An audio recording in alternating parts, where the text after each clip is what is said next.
오늘은 요한복음 10장 말씀을 같이 읽었습니다. 예수님께서는 자신에 대하여 의문을 갖는 많은 사람들에게 내가 하는 일을 보고 믿으라 그랬습니다. 내가 하는 일을 보고 믿으라. 특별히 주님이 이 땅에서 많은 일을 하셨지만 당시의 사람들은 주님이 하신 그 일을 보지 못하고 늘 태클을 거는 그런 경우가 너무도 많았습니다. 오늘 37절, 38절 말씀을 보면 만일 내가 내 아버지의 일을 행하지 아니하거든 나를 믿지 말려니와 내가 행하거든 나를 믿지 아니할지라도 그 일은 믿으라. 그러면 너희가 아버지께서 내 안에 계시고 내가 아버지 안에 있음을 깨달아 알리라 그랬습니다. 하나님이 하신 가장 커다란 두 가지 일이 있는데 첫째는 천지창조, 두 번째는 인간 구원입니다. 성경의 첫 번째 책은 창세기고 두 번째 책은 출애굽기. 천지창조와 구원, 이것이 하나님의 가장 큰 일입니다. 예수님이 이 땅에 사람으로 오신 가장 중요한 일은 이제 인간을 구원하기 위하여 이 땅에 오셨어요. 아들을 낳은 이름을 예수로 하라. 이는 저가 자기 백성을 저희 죄에서 구원할 자다. 그래서 예수라는 이름의 뜻은 구원자, 구세주라는 말입니다. 주님은 그 구원의 사역을 하기 위해서 이 땅에 오셨고 아버지의 가장 귀중한 일, 하나님의 일 중에 가장 큰 일 중에 하나가 바로 이 구원 사건인데 예수님이 그 일을 위해서 오신 거예요. 하나님은 세상을 이처럼 사랑하사 독생자를 주셨고 주님은 이 땅에 오셔서 나를 사랑하사 나를 위하여 자기 자신을 버리시고 십자가에 죽기까지 복종하신 거예요. 예수님은 늘 바로 그 일을 염두에 두시고 그 일을 생각하면서 평생의 사역을 하셨습니다. 예수님에게 있어서 가장 중요한 일은 아버지의 일, 그 일이 중요했어요. 근데 많은 사람들은 아버지의 일보다는 사람의 일, 거기에 이제 집중하고 또 그 뜻을 이루려고 애를 쓰고 있죠. 마태복음 16장을 한번 찾아보겠습니다. 마태복음 16장을 보시면 예수께서 빌립보 가이사라에서 제자들에게 질문을 던졌죠. 사람들이 인자를 누구라 하느냐? 너희는 나를 누구라고 하느냐? 그때 베드로가 주는 그리스도시요 살아계신 하나님의 아들이십니다 라고 말했습니다. 근데 바요나 시몬아 내가 복이 있도다. 이를 너에게 알게 한 이는 혈육이 아니라 하늘에 계신 내 아버지다 그랬습니다. 근데 그때부터 주님께서 이제 고난받고 십자가에 죽음을 당할 것을 예고하세요. 그때 베드로가 주님을 붙들고 결코 그러시면 안 됩니다. 그런 일은 없을 것입니다 라고 주님께 항변을 합니다. 그때 주님이 하신 말씀이요 23절 한 절만 같이 읽어보겠습니다. 예수께서 돌이키시며 베드로에게 이르시되 사탄아 내 뒤로 물러가라. 너는 나를 넘어지게 하는 자로다. 내가 하나님의 일을 생각하지 아니하고 도리어 사람의 일을 생각하는도다. 아멘. 여기 보면 예수님의 특징은 하나님의 일을 늘 생각했습니다. 예수님께서 지적한 사탄의 특징은 우리로 하여금 하나님의 일을 생각하지 말고 사람의 일을 생각해라. 그렇게 늘 얘기를 한다는 거예요. 그러니까 우선순위 자체가 이제 바뀌어 있는 거죠. 주님은 늘 이 하나님의 일, 하나님의 뜻, 그걸 늘 생각하셨어요. 십자가의 죽음을 앞에 두고 겟세마네 동산에서 기도하십니다. 이제 내가 죽게 되었습니다. 인지상정이라고 인간은 누구나 그런 위기가 오면 죽으려고 하지 않고 살려고 합니다. 근데 믿음의 사람들은 살려고 하지 않았어요. 사도 바울은 주 예수께 받은 사명 때문에 내가 가는 길에 환난과 결박이 나를 기다린다고 많은 사람이 애언을 하지만 나는 주 예수께 받은 사명, 곧 은혜의 복음을 증거하는 일을 마치려 하면 내 생명을 조금도 귀하게 여기지 않는다라고 말합니다. 예수님은 아버지의 뜻을 이루기 위해서 아버지가 원하시는 그 일을 이루기 위해서 이 땅에 오셨고 주님은 생명을 구하려고 애쓰지 않았습니다. 그래서 오늘 24절, 25절에도 주님 계속 말씀하시기를 누구든지 나를 따라오려거든 자기를 부인하고 자기 십자가를 지고 나를 따를 것이니라. 누구든지 제 목숨을 구원하고자 하면 잃을 것이요 누구든지 나를 위하여 제 목숨을 잃으면 찾으리라 말씀하십니다. 주님께서 이 땅에 오셔서 사역하신 모든 초점은 바로 아버지의 일, 거기에 초점을 맞췄어요. 아버지의 그 뜻을 위해서 주님은 이 땅에 오신 거예요. 마태복음 20장을 한번 찾아보겠습니다. 마태복음 20장을 보시면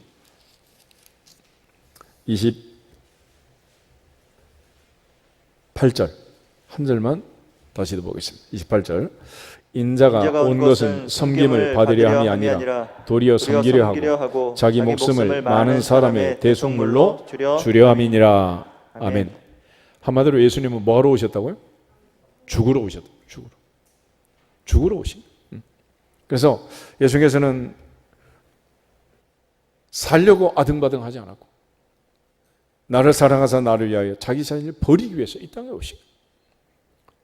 그런 차원에서 우리가 이제 하나님의 일이 무엇인지 다시 한번 말씀을 통해서 마음에 새기고, 이 어려운 때지만은 우리가 무엇보다도 하나님의 일을 생각하고 교회가 하나님의 일을 하고 우리에게 피로 사서 맡기신 교회를 위하여 우리가 일을 할 때도 우리가 해야 할 일이 무엇인가를 정확히 좀 알고 일에 집중하면 좋겠습니다. 예수님 이 땅에 계실 때 나사로가 사는 베다니에 늘 가셨고 베다니를 지나가시면 나사로의 집에 들어갑니다.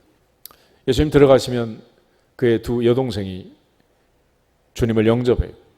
마르다는 부엌으로 들어가서 밥상 준비를 하고 마리아는 얄밉도록 무릎 앞에 앉아서 말씀을 듣고 예수님과 말씀을 나눕니다. 요한복음 12장을 보면 6월절 엿새 전이 됩니다. 그때 나사로가 살아난 것을 기념해서 잔치가 열렸는데 마르다는 여전히 부엌에 들어가서 밥상을 차리고 있고 마리아는 300데나리의 옥합을 깨뜨려 주님의 장례를 준비하고 있습니다. 하나님의 일이 무엇이냐? 요한복음 6장을 한번 찾아보겠습니다. 주님께서 이 땅에 오셔서 하나님 나라의 일이 무엇인지 알려주신 부분이 있어요. 28절, 29절 두 절을 같이 한번 보겠습니다. 그들이 묻되 우리가 어떻게 하여야 하나님의 일을 하오리까? 예수께서 대답하여 이르시되 하나님께서 보내신 일을 믿는 것이 하나님의 일이니라 하시니. 아멘. 일은 우리가 땀 흘려서 노동하고 엿새 동안 하는 그 일도 중요하지만 하나님의 일이라는 것은 하나님께서 보내시는 일, 예수 그리스도를 믿는 것이 하나님의 일이다. 왜냐하면 주 예수 그리스도를 믿으라 그리하면 너와 내 집이 구원을 얻는다. 그러니까 하나님은 죄에서 인간을 구원하신 그 일을 위하여 죄 없는 아들을 보내셨고 그 아들은 나를 사랑하사 나를 위하여 자기 자신을 버리고 죽으셨고 이제 우리가 이 사실을 모든 민족에게 가서 증거하고 전파함으로써 그들이 예수를 믿고 구원받도록 하는 것, 그것이 하나님의 일이니라. 그것이 하나님의 일이니라. 그것이 하나님의 뜻이니라. 성경은 모두 다 거기에 지금 초점을 맞추고 있는 거예요. 다시 베드로 후서 3장을 한번 찾아보겠습니다. 베드로 후서 3장 8절 9절. 사도 베드로는 하나님이 정말 원하시는 하나님의 뜻, 하나님이 기뻐하신 일이 무엇인가를 가르쳐 주는데 8절 9절 우리 두 절을 보겠습니다. 사랑하는 자들아 주께는 하루가 천년 같고 천년이 하루 같다는 이 한 가지를 잊지 말라. 주의 약속은 어떤 이들이 더디다고 생각하는 것 같이 더딘 것이 아니라 오직 주께서는 너희를 대하여 오래 참으사 아무도 멸망하지 아니하고 다 회개하기에 이르기를 원하시느니라. 아멘. 하나님 그걸 원하시나. 그래서 요한복음 3장 16절 말씀처럼 하나님은 세상을 이처럼 사랑하사 독생자를 주셨으니 이는 누구든지 저를 믿는 자마다 멸망하지 않고 영생을 얻게 하려 하심이라. 그것이 하나님의 일이니라. 그것이 하나님의 뜻이니라. 그래서 예수님은 그 일을 하러 이 땅에 오셨단 말이에요. 그리고 우리에게 그 일을 맡기시고 승천하신 거예요. 디모데전서 2장을 다시 보겠습니다. 디모데전서 2장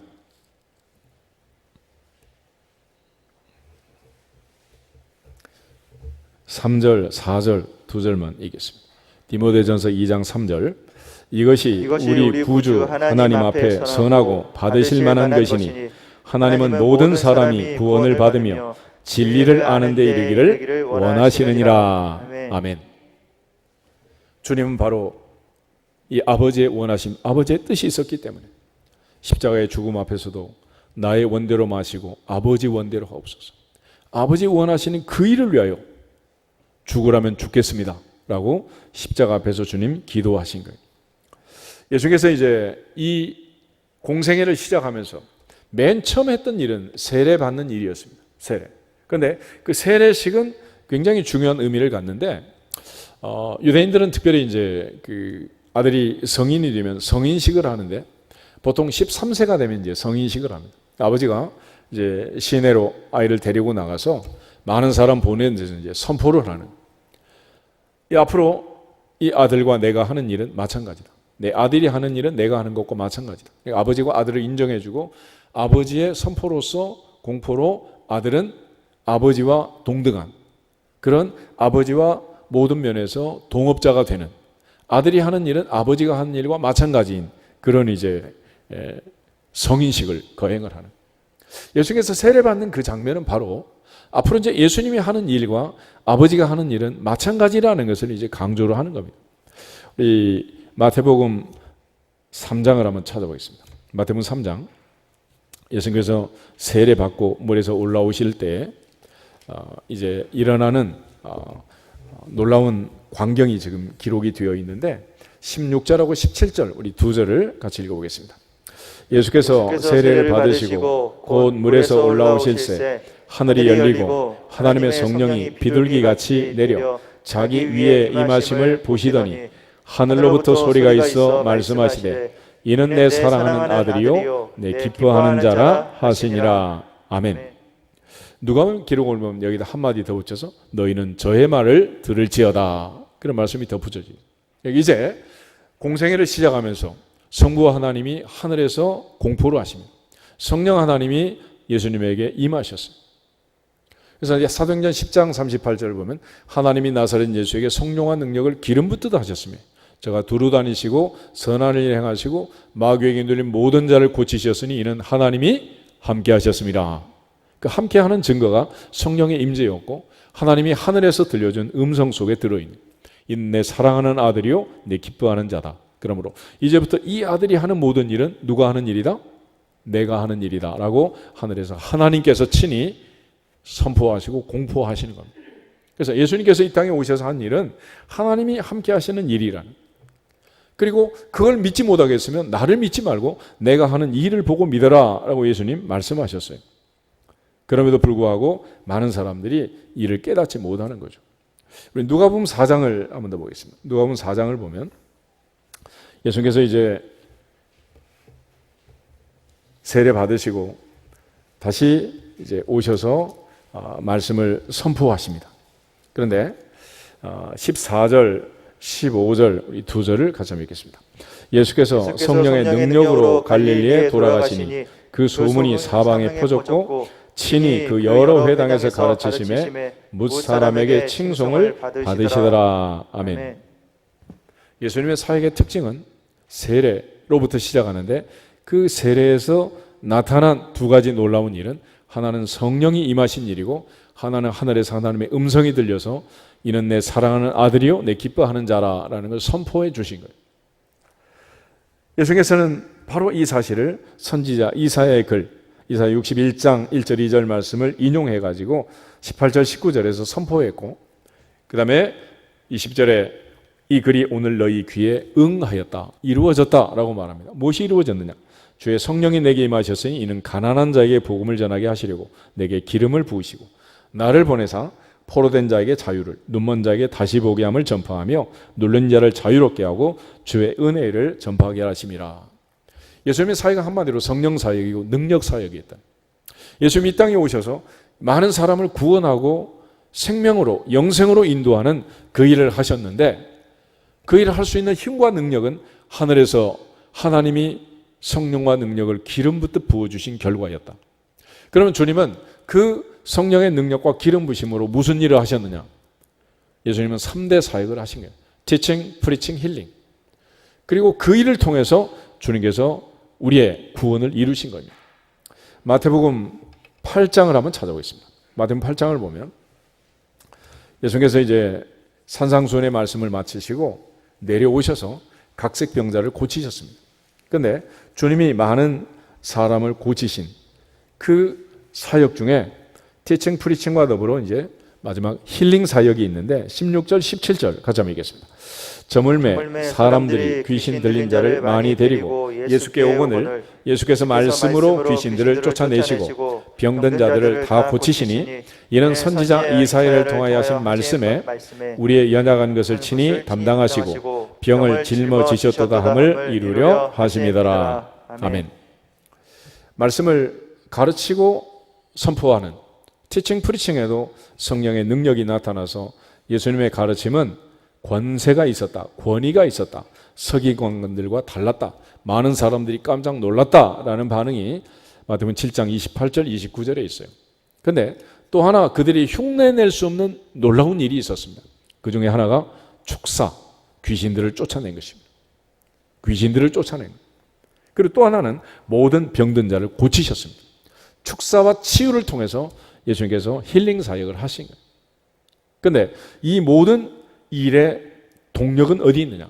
사도행전 10장 38절 말씀처럼 하나님이 나사렛 예수에게 성령과 능력을 기름 붓듯 부으셨다. 그 성령의 능력과 기름 부심으로 주님은 아버지의 일, 아버지의 뜻, 구원 사역을 위해서 이 땅에 오셨고 천국을 선포하신 겁니다. 그런 차원에서 이제 예수님께서 세례를 받으시고 성령의 능력이 임하시고 그 성령의 능력으로 축사와 치유를 하시고 그렇게 해서 아버지의 일, 아버지의 뜻을 이루어 가시게 된 것입니다. 그런데 예수님께서는 이 일을 하는 과정에서 그리고 공생의 전체를 통해서 예수님 머릿속에 마음속에 들어있는 게 무엇이냐? 나는 내 뜻을 행하러 이 땅에 온 게 아니다. 아버지의 뜻을 이루러 왔다. 아버지의 뜻.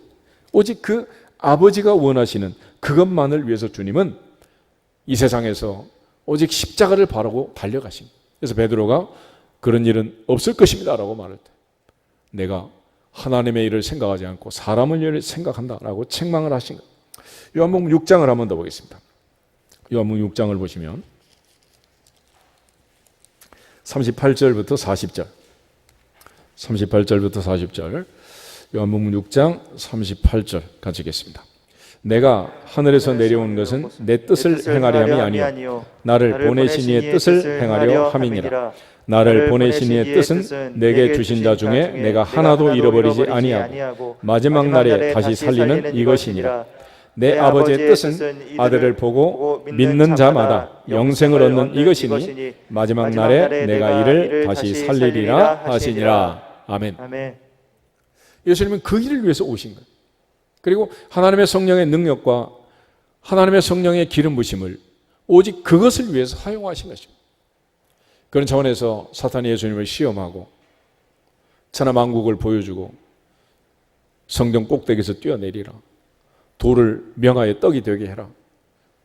내게 절해라. 그러면 세상 천하를 다 주겠다라고 말해도 예수님은 성령의 능력과 기름 부심을 그런 데 쓰지 않았다. 오직 주님은 자기가 해야 할 일이 있다는 사실을 알고 그 일에 집중하신 거예요. 요한복음 4장을 한번 더 보겠습니다. 요한복음 4장을 보면 예수님께서 수가성 여인을 만나죠. 그때 제자들은 동네 가서 음식을 구해가지고 이제 돌아오게 됩니다. 근데 주님께서 제자들과 이제 대화하시는 장면을 보면은 주님은 제자들에게 놀라운 얘기를 해요. 31절부터 34절을 한번 보겠습니다. 31절. 그 사이에 제자들이 청하여 이르되 라삐여 잡수소서 이르시되 내게는 너희가 알지 못하는 먹을 양식이 있느니라.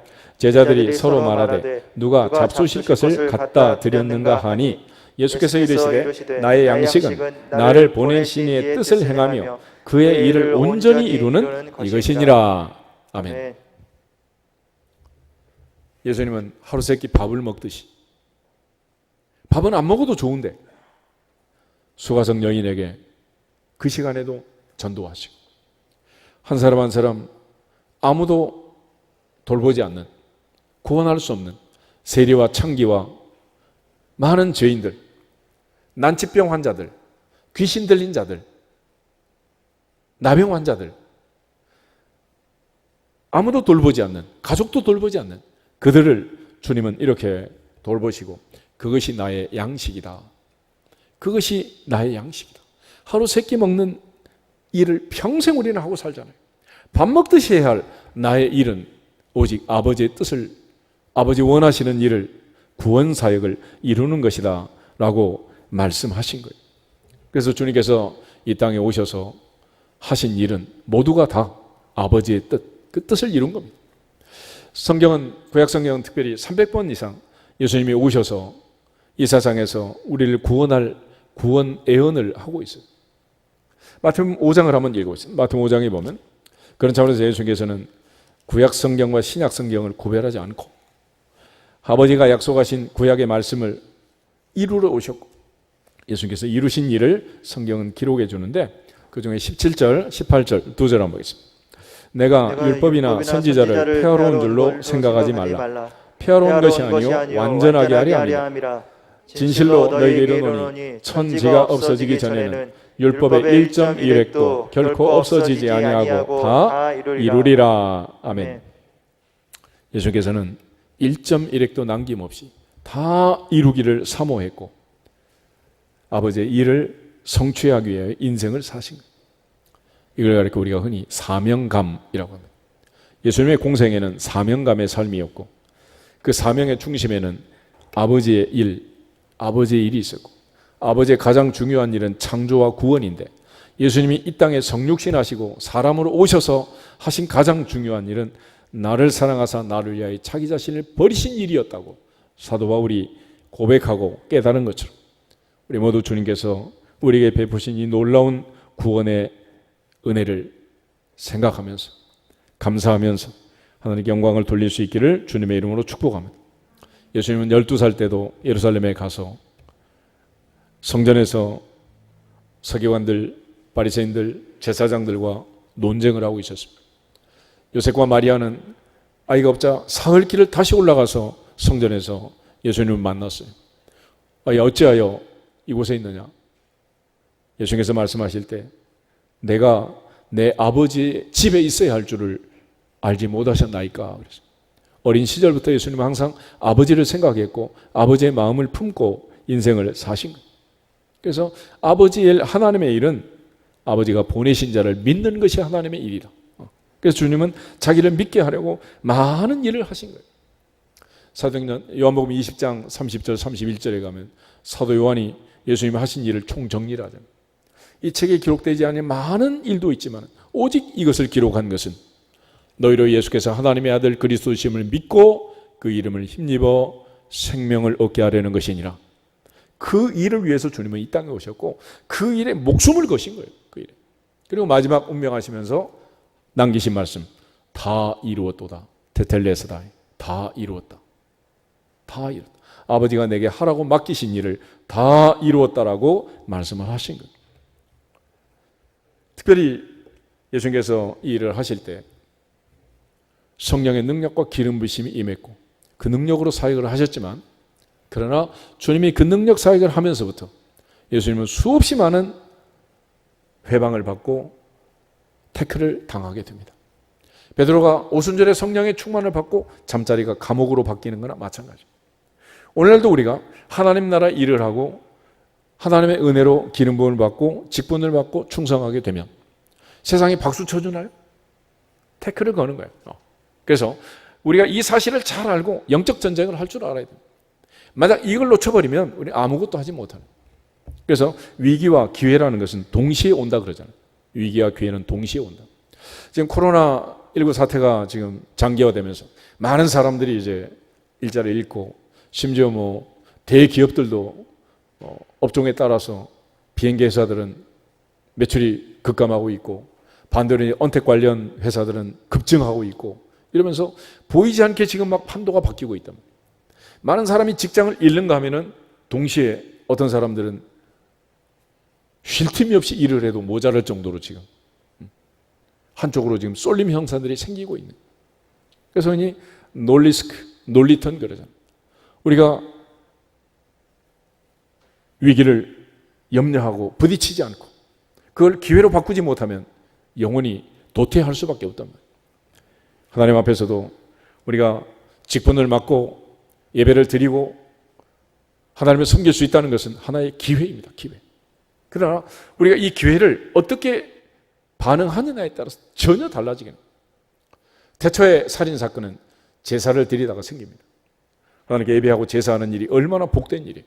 그런데 형이 동생을 죽이는 그런 사건이 발생합니다. 레위기가 하면 아론의 두 아들 나답과 아비후가 하나님이 명하지 않은 다른 불을 가지고 제사하다가 그만 사망을 하게 됩니다. 아나니아 삽비라는 헌금하다가 무너지게 됩니다.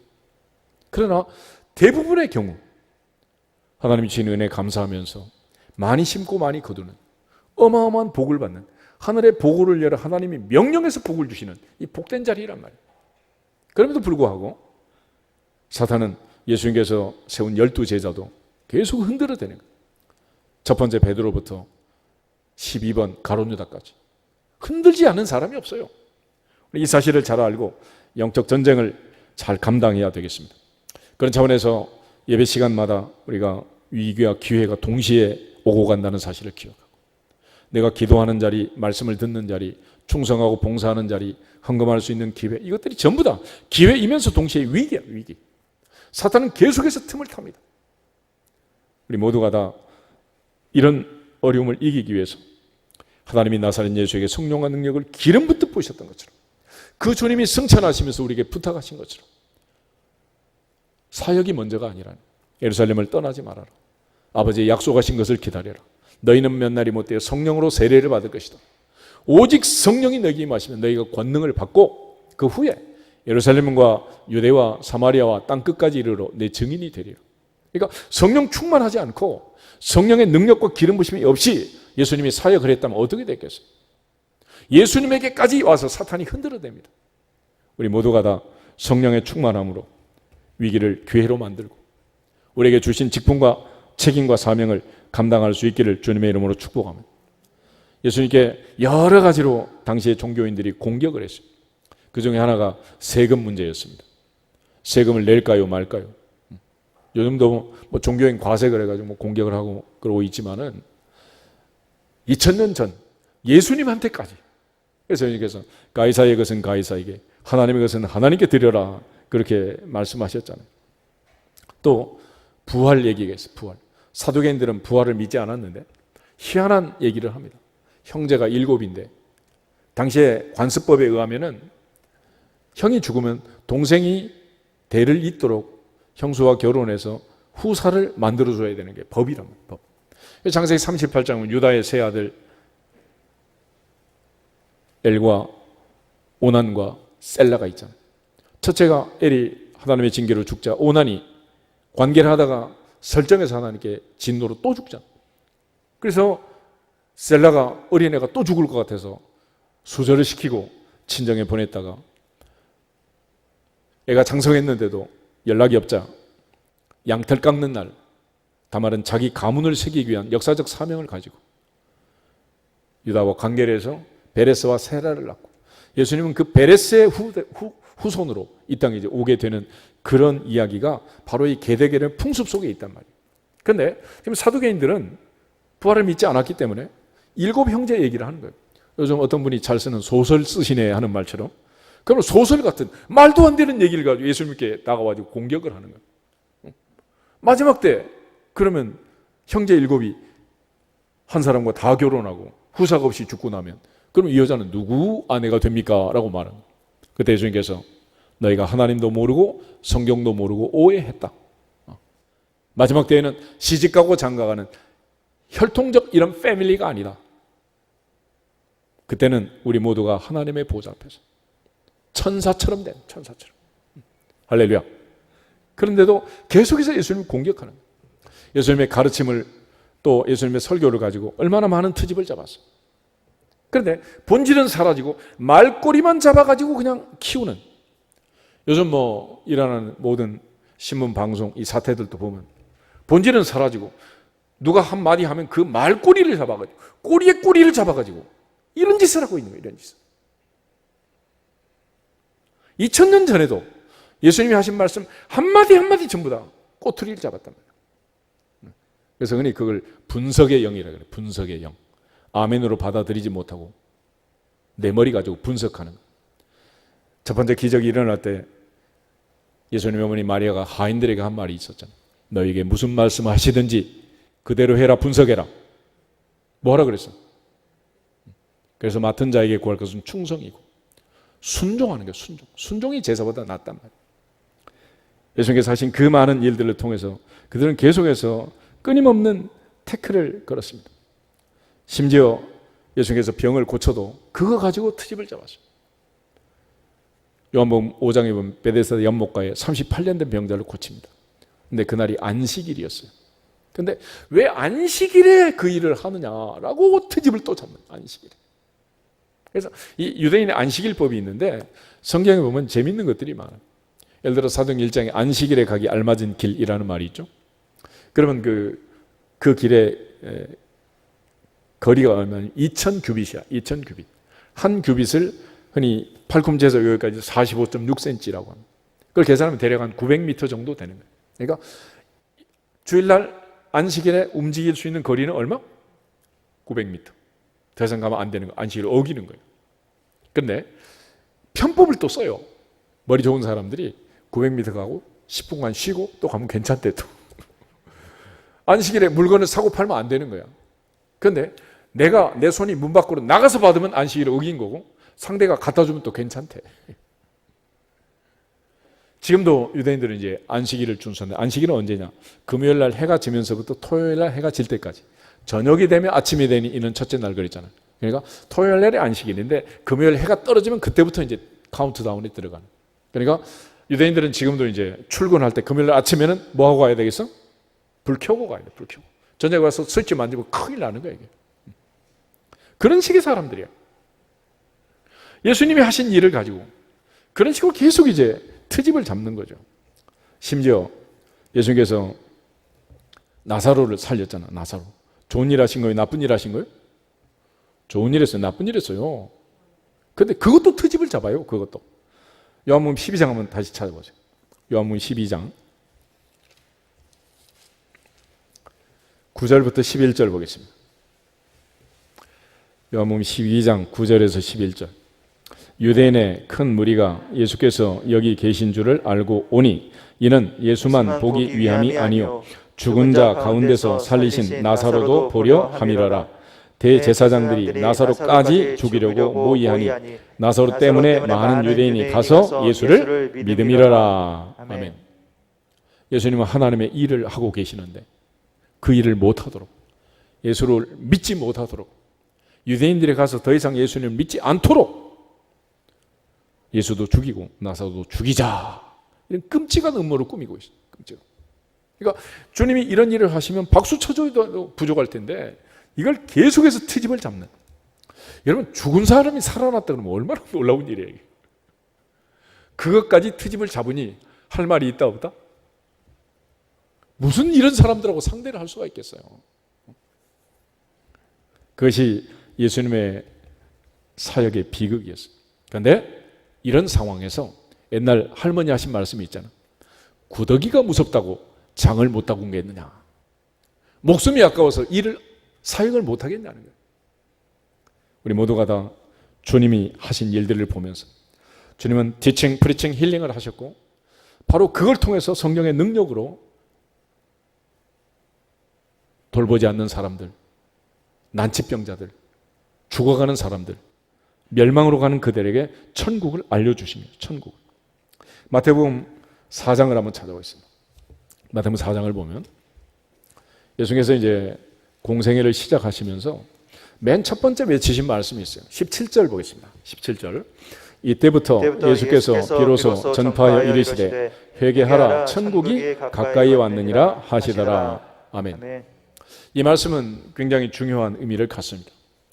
예수께서 세례 받으실 때 하늘에서 하나님의 음성이 들렸죠. 이는 내 사랑하는 아들이요 기뻐하는 자라. 너희는 저의 말을 들으라 그랬는데 예수께서 이제 회개하라 천국이 가까이 왔느니라. 세례 요한이 회개를 선포할 때는 오실 이를 맞이할 수 있는, 주님을 맞이할 수 있는 회개의 세례를 베풀었습니다. 그런데 요한이 알려준 것을 보면 나는 물로 세례를 주지만 내 뒤에 오시는 이는 나보다 능력이 많으시니 그는 불과 성령으로 세례를 주시는 분이다 라고 말해요. 그러니까 주님이 천국을 선포하는 거예요. 천국.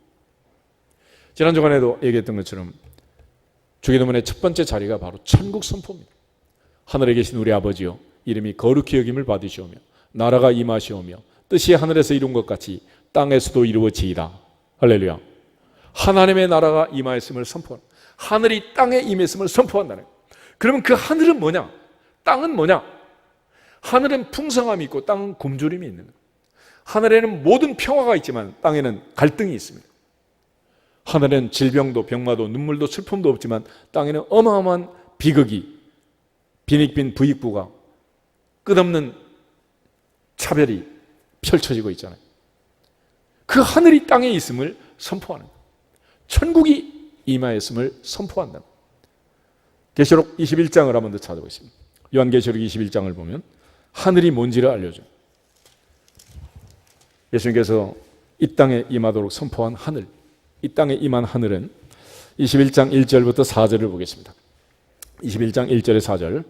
또 내가 새 하늘과 새 땅을 보니 처음 하늘과 처음 땅이 없어졌고 바다도 다시 있지 않더라. 또 내가 보매 거룩한 성 새 예루살렘이 하나님께로부터 하늘에서 내려오니 그 준비한 것이 신부가 남편을 위하여 단장한 것 같더라.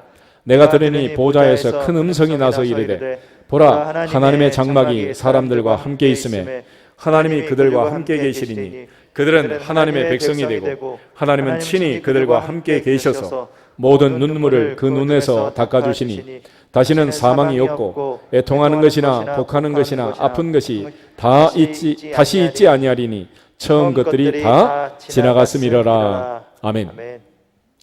하늘에는 눈물이 있다 없다? 눈물이 없다는. 그러므로 하늘이 땅에 오고 내가 천국에 들어가면 뭐가 없어야 돼?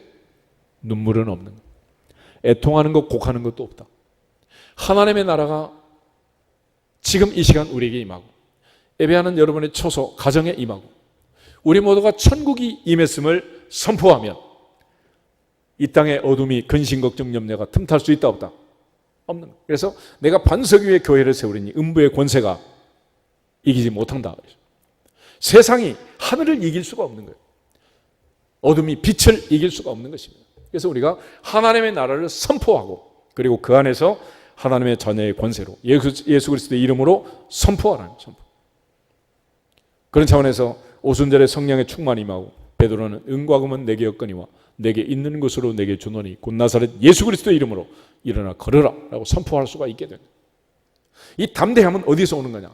하나님의 나라에 들어갔을 때, 하나님의 나라가 우리에게 임했을 때, 주님이 우리와 함께 계시는, 하나님이 함께 계시는 이곳이 천국이란 말이에요. 다윗은 사망의 음침한 골짜기에서도 두렵지 않았다 그랬습니다. 만약 골리앗을 향해 나갈 때 두려웠으면 어떻게 나갈 수가 있겠어요?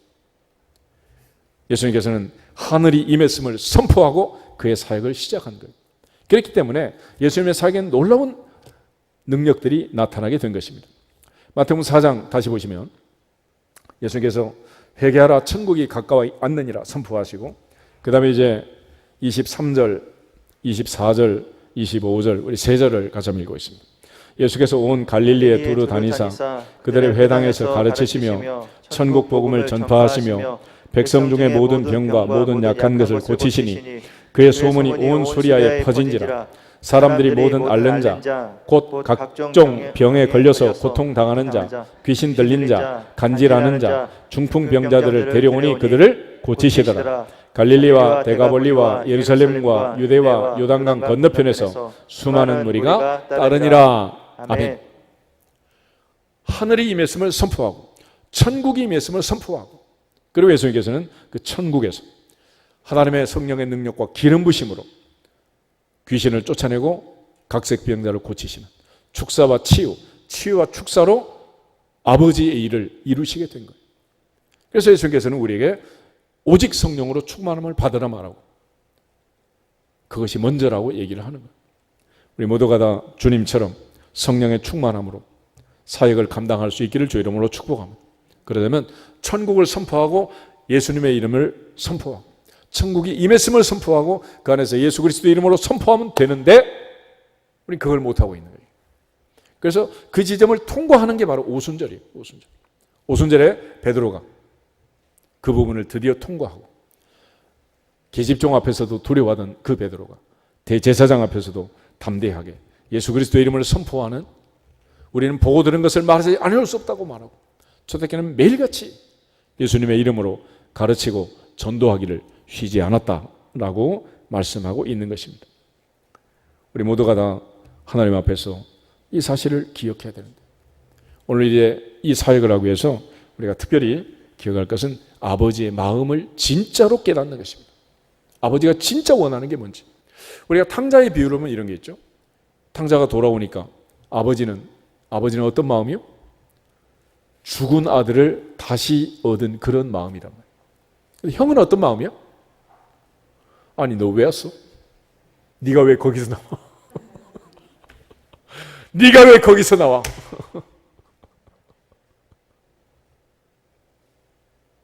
이것이 문제, 이것이. 그 형은 아버지의 마음을 가지고 사역할 수 있겠어요, 없겠어요? 전도할 수 있겠습니까? 선교를 하겠습니까? 그래서 하나님의 교회 안에도, 부모님 계신 고향 집에도 우리는 가려고 하는 이유가 뭐겠어요? 그 집에 가면 무조건 나를 반겨주는 부모님이 계시고, 학교 가면 선생님이 나를 채점하지만 집에 오면 엄마는 나를 안아줘야 되는 거예요. 근데 집에 와서까지 엄마가 채점하면 어떻게 돼? 애는 갈 데가 없는 거예요. 세상에서 비즈니스하고 온통 지금 이 갈등 사이에서 살다가 아버지 앞에 왔는데, 권사님들이 친정 엄마처럼 할머니처럼 품에 안아주는 넉넉하신 분들이 많으면 교회는 평안합니다. 근데 형처럼 계속 갈등하고 계산하고 따지고 이런 식의 사람들이 많으면 교회 오고 싶겠어? 오기 싫겠어? 오히려 요즘처럼 예배 드리지 말라니까 겸사겸사 잘 됐다. 이럴 수도 있어요, 이게. 우리가 전도하는 것은 아버지의 마음을 갖는 거예요. 선교하는 것은 아버지의 마음을 갖는 것입니다. 아버지의 마음으로 사랑하고 찬양하고. 그래서 예수님은 항상 말씀하실 때 나는 내 마음으로 하는 게 아니라 아버지의 마음이다. 요한복음 14장을 한번 찾아보겠습니다. 요한복음 14장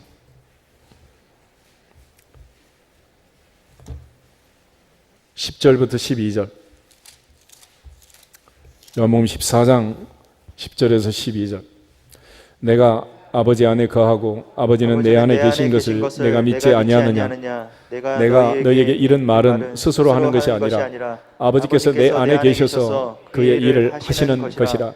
내가 아버지 안에 거하고 아버지께서 내 안에 계심을 믿으라. 그렇지 못하겠거든 행하는 그 일로 말미암아 나를 믿으라.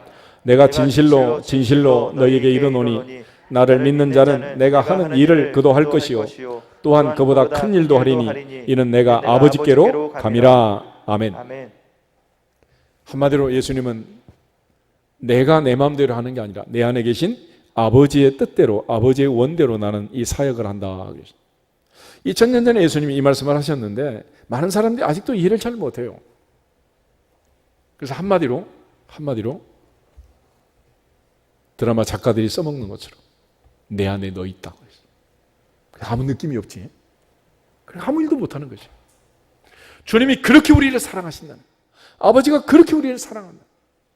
아버지가 내 안에, 내가 아버지 안에 있는 것 같이 나는 너희 안에 있고 너희는 내 안에 있다. 그렇게 나를 사랑한다면 사랑하는 그분에게 순종해야 돼, 안 해야 돼? 가장 중요한 사랑의 특징이 있습니다. 그건 뭐냐? 손자가 이쁘면 손자가 뺏어 먹고 싶어? 주고 싶어? 요즘 손자 보신 분들 얘기해봐. 사랑은 주는 거야. 주고 싶은 거야. 못 줘서 한다리지. 더 주고 싶은 거야. 나는 안 먹어도 다 주고 싶은 거지. 그래서 하나님은 독생자를 우리에게 어떻게 했다고? 주셨단 말이에요. 그래서 주님께서 거저 받았으니 거저 주어라 말씀하시고, 주님은 나를 사랑한 나를 위해 자기 자신을 버리신 거예요. 갈라디아 2장 20절에 바울이 고백한 것처럼 그런 적이 이제는 내가 산 것이 아니에요. 오직 내 안에 누가 사는다? 그리스도께서 사신다. 내가 육체 가운데 사는 것은 나를 사랑하사 나를 위하여 자기 자신을 버리신 하나님의 아들을 믿는 믿음 안에서 산, 그게 그리스도인이라는 것입니다. 우린 지금 하나님을 숨기고 아버지의 자녀라고 말은 하지만은 형처럼 아버지의 마음을 전혀 이해하지 못하는, 주님이 내 안에 계시지 않아요. 왜냐? 내가 펄펄 살아있기 때문에. 바울이 고백한 것처럼 나는 날마다 죽노라. I die every day. 죽은 줄 아는 또 살아있고 또 살아있고. 그래서 바울은 날마다 자기를 죽이는 거예요. 그래야 주님이 내 안에 살 수가 있다는 거예요. 나만 살아있는, 내 생각밖에 없는, 내 뜻밖에 없는, 내 마음밖에 없는. 그래서 인간은 본능적으로 소통을 할 수가 없다고 그래요. 갈등을 일으킬 수밖에 없대요. 왜냐하면 다 나한테 맞추라 그러면 누가 나한테 맞추겠어? 그래서 예수님은 우리에게 얘기를 합니다. 아버지께 맞춰라. 아버지의 마음. 그래서 우리가 너희 안에 이 마음을 품으라. 곧 그리스도 예수의 마음이다. 바울이 얘기하죠. 근데 그 마음은 누구의 마음? 아버지의 마음이다. 아버지의 마음. 그 아버지의 마음에 주님은 마음을 맞췄고, 바울은 그 주님의 마음에 마음을 맞췄고, 내가 그리스도를 본받는 자 된 것처럼 너희는 나를 본받는 자가 되라. 바울은 우리에게 그렇게 부탁을 하는 거예요. 그래서 에베소서 1장에 보면 우리에게 하나님을 본받는 자가 되라 그래. 아버지의 마음을 품는, 아버지의 마음. 그 아버지의 마음이 이 모든 사역을 통해서 나타나야 한다. 그러니까 예수님께서 귀신을 쫓아내줄 때 그 불쌍히 여기는 마음이 누구의 마음? 아버지의 마음이다. 병자를 고치고 환자를 치유하는 예수님의 마음은 그 사람이 버려진 사람이 아니라 내 아들 내 딸인 것처럼 그렇게 고치고 그런 마음으로, 아버지 마음으로 하는, 아버지 마음으로.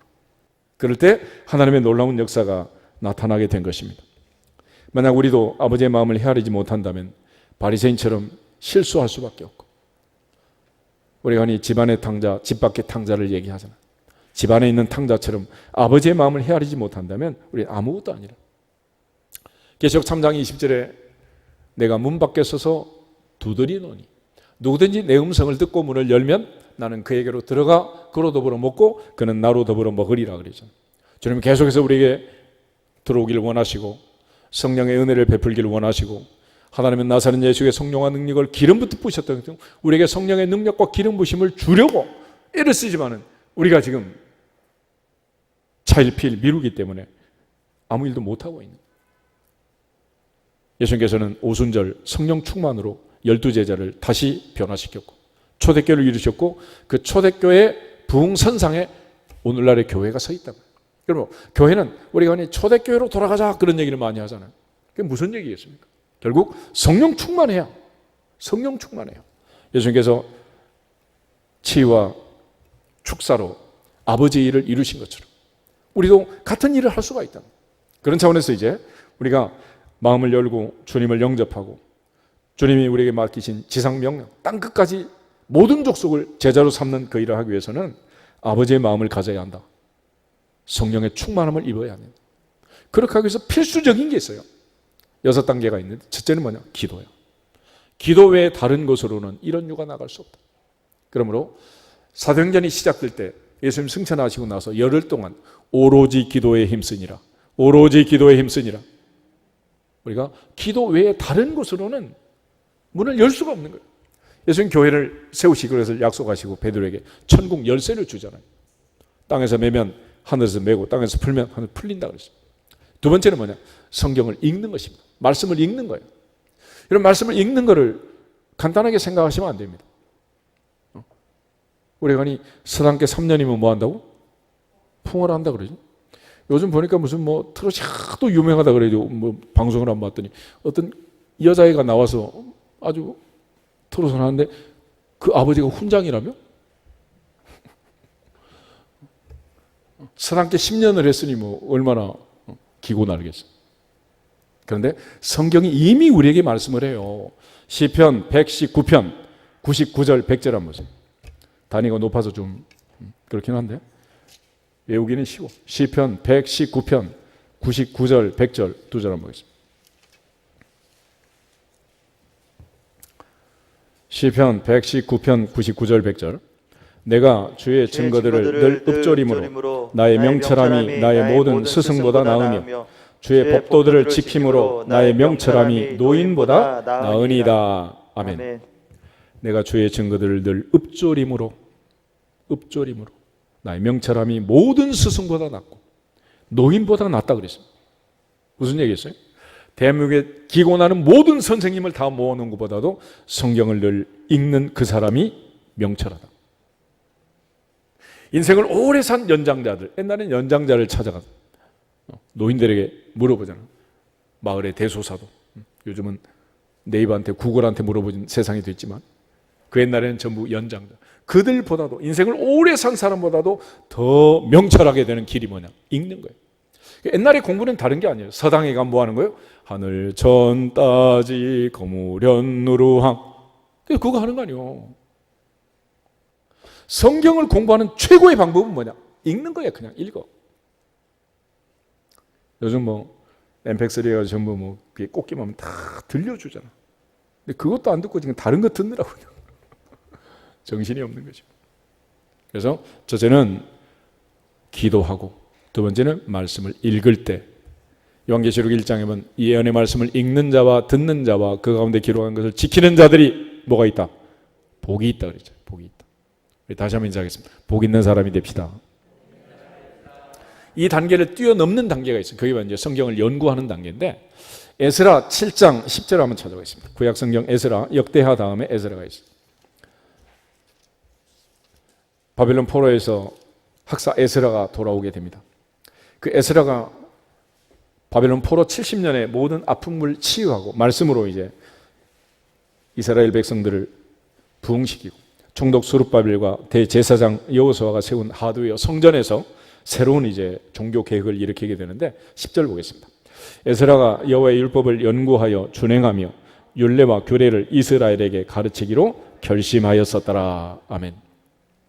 그런데 더 중요한 말이 요한복음 5장 39절 40절에 있습니다.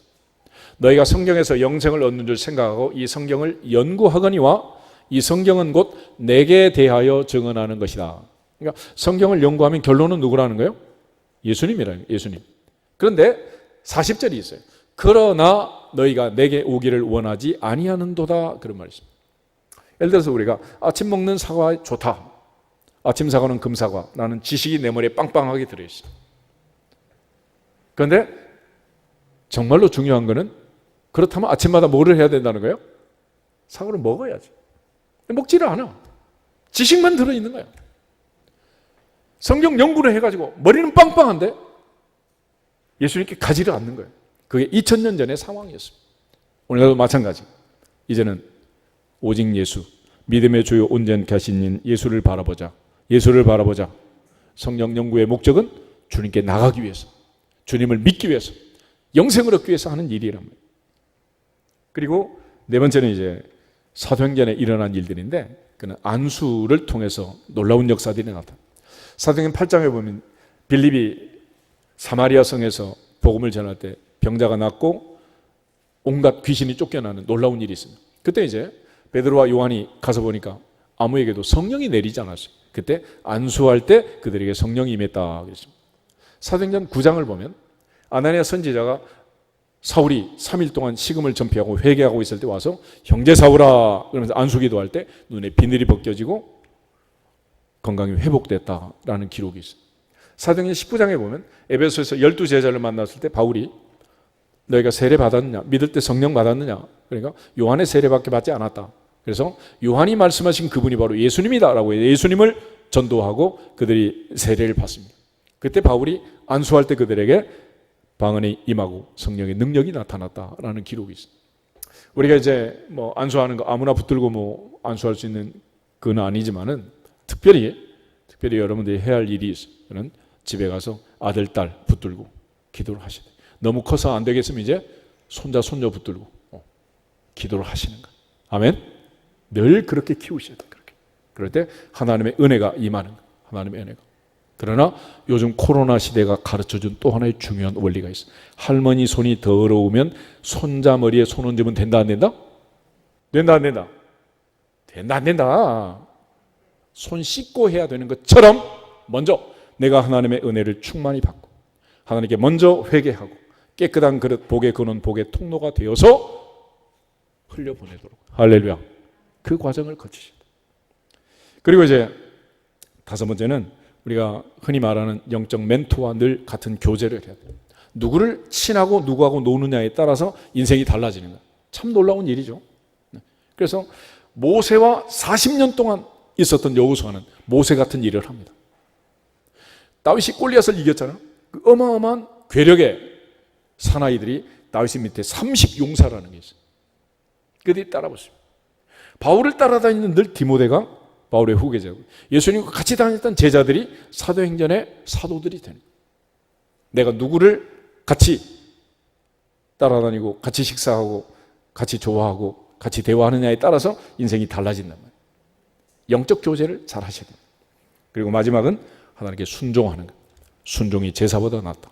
우리가 흔히 많이 심고 많이 거둔다, 적게 심는 자는 적게 거둔다라는 말이 있는데, 우리가 하나님의 나라 일을 하고 전도를 많이 하고 많은 열매를 맺으려면 많이 전도하면 되는 거예요. 많이 고치고 싶으면 많이 기도하면 되는 거예요. 우리가 뭐든지 많이 심고 많이 거두도록. 그렇게 해서 하나님 앞에서 오늘날 하나님 나라의 일을 하는 데 있어서 가장 중요한 일은 성령 충만을 받는 일이고, 주님이 그 성령의 충만함으로 하나님의 나라를 선포하고 축사와 치유로 이 놀라운 사역을 감당하고 우리에게 일을 맡겨주셨습니다. 주님은 그 일에 매진하셨고 평생 그 일만 생각하셨고 다 이루었다 말씀하시고 이루신 그 일을 우리에게 지상명령으로 남겨주셔서 땅끝까지 모든 족속에게 사역을 감당하라고 명했는데, 이제 우리가 여기서 이제 멈춰버리면 안 된다. 이제는 하나님의 나라가 임했음을 선포하고 예수 그리스도의 이름으로 선포하고 능력 사역을 하고 하나님의 은혜 안에서 바울이 고린도 교회에서 오직 성령의 나타남과 능력으로 하겠다라고 결심한 이후에 고린도 교회에 놀라운 성령의 은혜가 임했던 것처럼 이 코로나 시대에 어렵고 힘들지만은 그러니까 다시 한번 하나님의 은혜를 사모하고 성령의 능력으로 충만해서 하나님께 영광을 돌릴 수 있기를 주님의 이름으로 축복합니다. 다 같이 주 예수 그리스도의 이름으로 충만할지어다 선포하고 기도하겠습니다.